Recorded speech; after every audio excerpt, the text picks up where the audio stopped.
Hello everyone, I welcome you all to the Infinity Vision platform.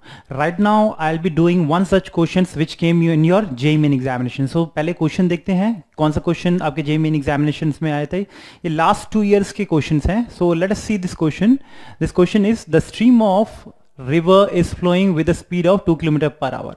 मतलब river का speed आपको given है. A swimmer can swim at a speed of 4 km per hour. मतलब कोई एक swimmer है वो कि इजिली मैक्सिमम स्पीड वो जो रिवर में स्विमिंग कर सकता है that is 4 km per hour is given to you. And what should be the direction of the swimmer with respect to the flow of the river to cross the river straight. मतलब उसको straight जाना है, cross करना है. तो मतलब इन shortest distance को ट्रेवल करना है. Suppose if this is a river ऐसे फ्लो कर रहा है. Okay, river is flowing like this.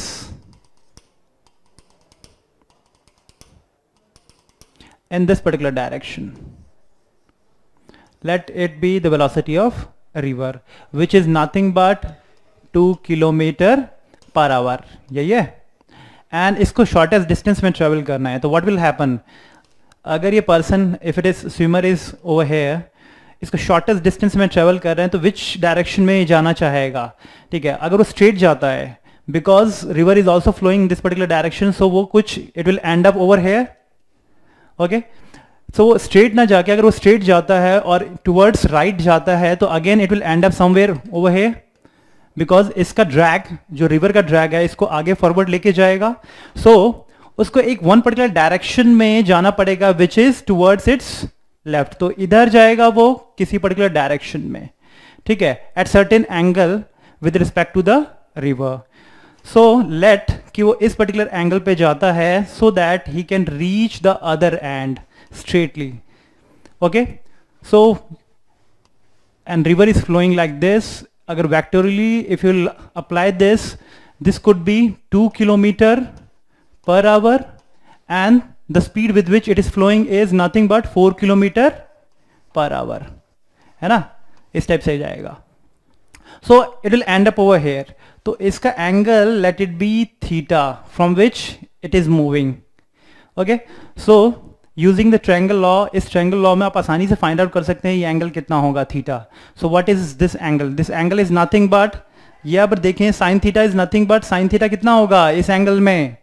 ठीक है, sine theta is perpendicular by base, तो it comes out to be perpendicular is nothing but 2 divided by base is nothing but 4. So what you will get half. Okay, half implies that this angle is 30 degree. आपको क्या पूछा है कि what should be the direction of swimmer with respect to the flow of the river to cross the river in a straight way. अब river की direction तो इधर है भाई. ओके, ये एंगल आपका आया ऑलरेडी 90 डिग्री है, ये एंगल ऑलरेडी आपका आया 30 डिग्री. तो कितना एंगल हो जाएगा? So 90 plus 30 degree which is nothing but 120 degree. So this should be your answer and which is C would be the correct option. बहुत आसान है. सबसे पहले क्या करना है आपको इस एंगल पे लेके आना है कि किस पर्टिकुलर एंगल पे वो मूव करे. इधर अगर स्ट्रेट जाता तो it will and up over here. अगर वो इस डायरेक्शन में जाता तो कुछ और आगे चला जाता. उसको स्ट्रेट क्रॉस करने के लिए इस पर्टिकुलर लेफ्ट टुवर्ड्स एंगल पे जाना ही पड़ेगा सो दैट इट में and up over here. Okay, actually में स्विम तो इधर कर रहा है बट वो इधर पहुंचेगा स्ट्रेट. ठीक है, so this is how you will be able to solve this particular question. Thank you.